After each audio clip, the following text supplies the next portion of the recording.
Bismillahirrahmanirrahim. Nahmaduhu wa nusalli ala rasulihil karim.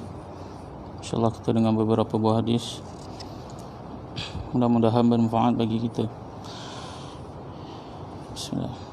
An Aisyah radhiyallahu anha anna Nabiy sallallahu alaihi wasallam kana idza awa ila firashihi kulla lailatin jama'a kaffaihi thumma nafatha fihima فقرأ فيهما قل هو الله أحد وقل أعوذ برب الفلق وقل أعوذ برب الناس ثم يمسح بهما ما استطاع من جسده يبدأ بهما على رأسه ووجهه وما أقبل من جسده يفعل ذلك 3 مرات. Sayyidatina Aisyah radhiyallahu anha meriwayatkan bahawa apabila Nabi sallallahu alaihi wasallam pergi ke tempat tidurnya, maka baginda Rasulullah sallallahu alaihi wasallam akan menadah kedua-dua tapak tangannya dan membaca surah Qul huwallahu ahad, Qul a'udzu birabbil falaq dan Qul a'udzu birabbin nas. Kemudian baginda sallallahu alaihi wasallam akan menghembus padanya, lalu baginda akan menyapu ke semua tempat di badan yang tangan baginda sampai. Baginda sallallahu alaihi wasallam akan memulakan dengan kepala, kemudian muka dan kemudian bahagian hadapan badan. Baginda sallallahu alaihi wasallam melakukan perbuatan itu sebanyak 3 kali. Sayyidatina Aisyah radhiyallahu anha meriwayatkan bahawa apabila Nabi pergi ke tempat tidur, baginda akan menadah kedua-dua tapak tangannya dan membaca surah Qul huwallahu ahad, Qul a'udzu birabbil falaq dan Qul a'udzu birabbin nas. Kemudian baginda sallallahu alaihi wasallam akan menghembuskan padanya, lalu baginda sallallahu alaihi wasallam akan menyapu ke semua tempat di badan yang mana tangan baginda sampai. Baginda sallallahu alaihi wasallam akan memulakan dengan kepala, kemudian muka dan kemudian bahagian badan. Baginda sallallahu alaihi wasallam akan melakukan perbuatan ini sebanyak 3 kali. An Abdullah bin Jubaib radhiyallahu anhu annahu qala qala Rasulullah sallallahu alaihi wasallam qul falam aqul syai'a thumma qala qul falam aqul syai'a thumma qala qul faqultu ma aqulu ya Rasulullah qala qul huwallahu ahad wal mu'awwizataini hina tumsi wa hina tusbihu 3 marratin takfika min kulli syai'. Sayyidina Abdullah bin Khubayb radhiyallahu anhu berkata, Rasulullah sallallahu alaihi wasallam bersabda kepada saya, katakanlah olehmu, saya hanya berdiam diri. Baginda sallallahu alaihi wasallam bersabda lagi, katakanlah olehmu, saya terus berdiam diri. Baginda Rasulullah sallallahu alaihi wasallam bersabda lagi, katakanlah olehmu. Lalu saya bertanya, ya Rasulullah, apakah yang patut saya katakan?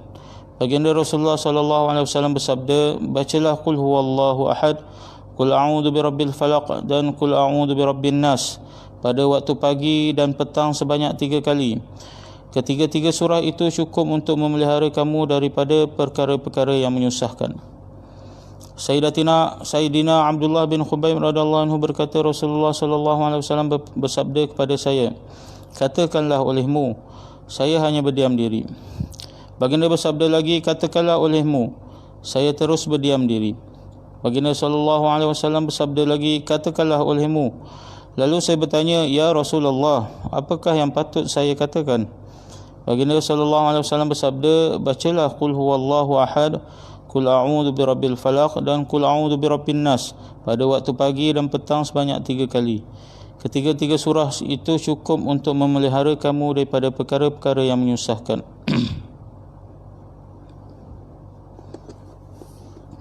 An Uqbah bin Amir radhiyallahu anhu qala Rasulullah sallallahu alaihi wasallam, ya Uqbah bin Amir, innaka lan taqra'a surata ahabba ila Allah wala ablagha indahu min an taqra'a Qul a'udzu birabbil falaq. Wa in istata'ta an tafutaka fi salatin faf'al. Sayyidina Uqbah bin Amir radhiyallahu anhu berkata, Rasulullah sallallahu alaihi wasallam bersabda, ya Uqbah bin Amir, kamu tidak akan membaca satu surah yang lebih dikasihi dan lebih cepat diterima oleh Allah daripada surah Qul a'udzu birabbil falaq. Lantaran itu, jika kamu mampu, janganlah tinggalkan surah ini dalam mana-mana solat pun. Sayyidina Uqbah bin Amir radhiyallahu anhu berkata, Rasulullah sallallahu alaihi wasallam bersabda, wahai Uqbah bin Amir, kamu tidak akan membaca satu surah yang lebih dikasihi dan lebih cepat diterima oleh Allah daripada surah Qul A'udzu Birabbil Falaq. Lantaran itu, jika kamu mampu, janganlah tinggalkan surah ini dalam mana-mana solat pun.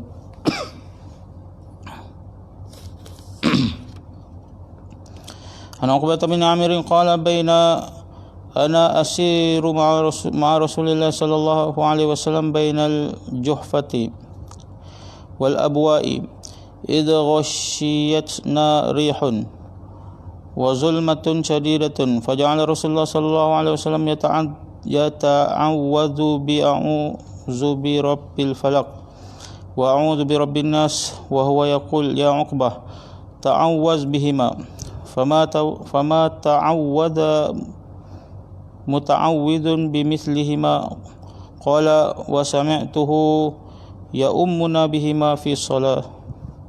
Sayyidina Uqbah bin Amir berkata, Rasulullah sallallahu alaihi wasallam bersabda, saya bersama Rasulullah sallallahu alaihi wasallam sedang berjalan dalam satu safar antara Juhfah dan Abwa. Tiba-tiba ribut yang kuat dan keadaan yang sangat gelap menyelubungi kami. Baginda Rasulullah SAW pun mula meminta perlindungan daripada Allah dengan membaca surah Qul A'udzu Birabbil Falaq dan Qul A'udzu Birabbin Nas. Baginda Rasulullah SAW bersabda, wahai Uqbah, mintalah perlindungan daripada Allah Subhanahu Wa Taala dengan membaca dua surah ini.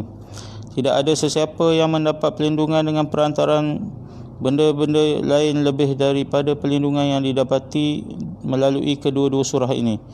Yakni tidak ada doa untuk meminta perlindungan yang lebih mustajab di sisi Allah Subhanahu Wa Taala daripada kedua-dua surah ini. Kedua-dua surah ini tidak ada tolok bandingnya dalam memohon perlindungan kepada Allah. Sayyidina Uqbah berkata, saya mendengar Rasulullah sallallahu alaihi wasallam membaca kedua-dua surah ini semasa mengimami solat kami.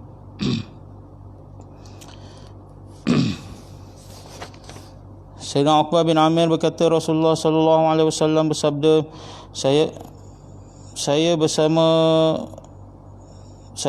Rasulullah sedang berjalan dalam satu safar antara Juhfah dan Abwa.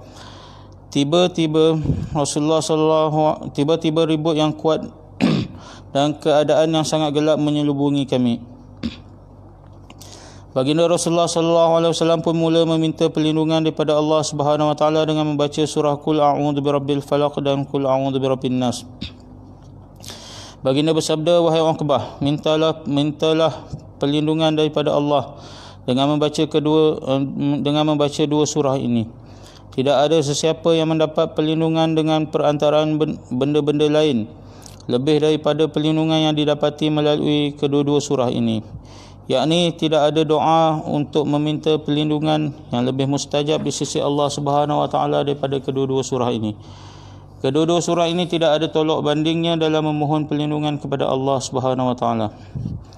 Sayyidina Uqbah berkata, saya mendengar Rasulullah sallallahu alaihi wasallam membaca kedua-dua surah ini semasa mengimami solat kami. InsyaAllah kita telah dengar beberapa buah hadis, mudah-mudahan kita dapat amal dan kita sampaikan, insyaAllah.